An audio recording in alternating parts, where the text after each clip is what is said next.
Shalom saudara, saya percaya setiap kita saat ini tetap ada di dalam pengawasan Tuhan dan di dalam lindungan Tuhan. Walaupun saat ini keadaan hidup kita tidak selalu baik saudara, tapi kita harus percaya bahwa Tuhan Yesus selalu baik bagi setiap kita dari dahulu, sekarang, sampai selama-lamanya. Saudara, kalau kita mau melihat keadaan dunia saat ini, banyak sekali anak-anak Tuhan, bahkan setiap kita mengalami yang namanya kebingungan, kekhawatiran saudara, ketakutan. Apalagi kalau berbicara tentang masa depan saudara. Kenapa hal itu bisa terjadi? Padahal kita sebagai anak-anak Tuhan, kita sudah tahu firman-Nya. Setiap minggu kita mendengarkan di gereja, bahkan setiap hari mungkin kita memiliki waktu jam-jam pribadi untuk bersaat teduh dan untuk membaca firman Tuhan saudara. Nah, hal ini kita perlu koreksi saudara. Kalau kita sudah tahu firman Tuhan, kita sudah tahu kebenarannya, isi hati Tuhan, maka seharusnya apapun yang terjadi dalam dunia ini, dalam kehidupan setiap kita, seharusnya tidak lagi membuat kita takut, tidak lagi membuat kita khawatir, tidak lagi membuat kita gentar, apalagi membuat kita marah kepada Tuhan saudara. Kita mau belajar sama-sama dari Hosea 4 ayat 6 berkata demikian. Umatku binasa karena tidak mengenal Allah. Karena engkaulah yang menolak pengenalan itu, maka aku menolak engkau menjadi imamku. Dan karena engkau melupakan pengajaran Allahmu, maka aku juga akan melupakan anak-anakmu. Saudara perhatikan kata-kata yang berkata demikian. Umatku binasa karena tidak mengenal Allah. Ternyata jawabannya ini saudara. Kenapa kita khawatir? Kenapa kita gentar waktu kita mengalami berbagai hal yang terjadi dalam hidup kita di dalam dunia ini saudara?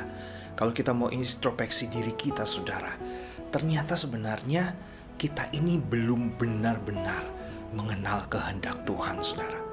Dan di dalam ayat ini dikatakan, umatku, umat Tuhan bisa binasa kalau ia tidak mengenal Allah. Di dalam bahasa aslinya saudara, dikatakan my people are destroyed for lack of knowledge. Kata lack ini yaitu kurangnya pengetahuan. Kita harus cari tahu kenapa kita ini bisa kurang pengetahuan. Pada waktu kita membaca firman Tuhan, apakah firman Tuhan itu hanya sekedar kita baca saudara? Hanya sekedar untuk memenuhi setiap hari harus selesai 5 pasal, kejar target saudara? Atau hanya sebagai rutinitas belaka saudara? Nah, saat ini kita harus ubah saudara, bahwa saat kita membaca firman Tuhan, kita harus bisa menyelidiki, kita harus bisa memahami, kita harus bisa mempelajari dengan baik saudara. Karena semuanya itu saudara sudah ditulis di dalam Alkitab. Dari awal dunia ini ada, diciptakan, sampai kepada dunia nantinya akan berakhir, sampai kepada kedatangan Tuhan Yesus kembali ke dunia ini saudara. Semuanya sudah dicatat di dalam Alkitab. Lalu seharusnya kita sebagai anak-anak Tuhan, kalau kita sudah tahu apa yang akan terjadi di depan ini, bahwa dunia bukan semakin baik saudara, tapi dunia akan semakin hancur, semakin rusak, buat apa lagi khawatir? Kita harus berdoa kepada Tuhan untuk meminta kekuatan, meminta hikmat kepada Tuhan, supaya kita bisa menjalani hidup ini dengan baik, bahkan memelihara iman kita saudara, sampai pada akhirnya nanti. Apa yang harus kita lakukan supaya kita bisa menjadi umat-umat Tuhan yang cerdas? Hal yang pertama saudara, kita harus tahu tujuan hidup kita, purpose hidup kita. Itu apa saudara? Kita ada di dalam dunia ini bukan hanya untuk memenuhi dunia ini saja saudara. Kita ada di dalam dunia ini bukan untuk mendapatkan harta kekayaan, kenyamanan, kehidupan saja saudara. Kita harus sadari bahwa kita ada di dalam dunia ini. Kita dijadikan Tuhan supaya kita bisa mengerti kehendak Tuhan dan kita bisa menjadi pelaku firman Tuhan. Efesus 5 ayat 15-17 berkata demikian saudara. Karena itu perhatikanlah dengan seksama bagaimana kamu hidup, janganlah seperti orang bebal, tetapi seperti orang arif, dan pergunakanlah waktu yang ada. Karena hari-hari ini adalah jahat. Sebab itu, perhatikan baik-baik saudara, janganlah kamu bodoh, tetapi usahakanlah supaya kamu mengerti kehendak Tuhan. Kata mengerti kehendak Tuhan di dalam bahasa aslinya diterjemahkan ke dalam bahasa Inggris, saudara. Dikatakan to consider, understand. Jadi setiap kita, saudara, umat-umat Tuhan yang sudah dipilih oleh Tuhan, yang mendengarkan firman Tuhan ini, setiap kita sudah seharusnya bisa mengerti maksud Tuhan, bisa mengerti kehendak Tuhan lewat apa? Firman Tuhan. To consider, mempertimbangkan. Berarti apa yang kita baca selama ini, apa yang kita dengar, saudara, jangan langsung kita terima begitu saja. Tetapi kita harus renungkan baik-baik. Minta Roh Kudus memberikan pengertian yang baru kepada setiap kita, sehingga kita bisa mengerti betul, saudara, secara utuh apa yang Tuhan inginkan dalam setiap firman-Nya yang kita baca dan yang kita dengar. Dan yang kedua, saudara, bagaimana caranya supaya kita bisa menjadi umat Tuhan yang cerdas? Yang kedua, kita harus memiliki yang namanya perubahan dalam hidup kita. Perubahan ini bukan maksudnya saudara dulunya nggak punya pekerjaan, lalu berubah saudara memiliki pekerjaan. Atau mungkin yang dulunya saudara hanya memiliki satu rumah, tapi berubah akhirnya memiliki 2 rumah, 3 rumah. Bukan dalam arti perubahan secara harta kekayaan atau apa yang bisa dilihat secara fisik oleh orang lain, saudara.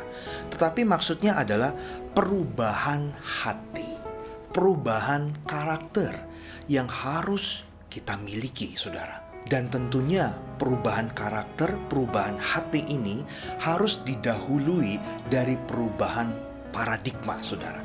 Dalam Roma 12 ayat 2 berkata demikian, janganlah kamu menjadi serupa dengan dunia ini, tetapi berubahlah oleh pembaharuan budimu, sehingga dikatakan kamu dapat membedakan manakah kehendak Allah, apa yang baik, yang berkenan kepada Allah, dan yang sempurna. Kata berkenan ini dalam bahasa asli dikatakan acceptable, well pleasing to God. Jadi tujuan hidup kita, saudara, harus ini sampai di level kita ini berkenan di hadapan Tuhan. Dikatakan well pleasing to God, menyenangkan hati Tuhan. Nah, saudara, menyenangkan itu seperti apa? Misalnya kita punya anak di rumah, saudara. Kita pulang kerja, lelah, capek ya, mungkin Bapak Ibu Saudara sekalian. Pada waktu kita duduk di sofa di ruang tamu, tiba-tiba anak kita, saudara, tanpa kita suruh, ia menghampiri kita, ia menanyakan kabar kita, lalu ia membuatkan kita minuman yang spesial, yang seger, saudara. Apalagi saat ini sedang musim kemarau ya, saudara.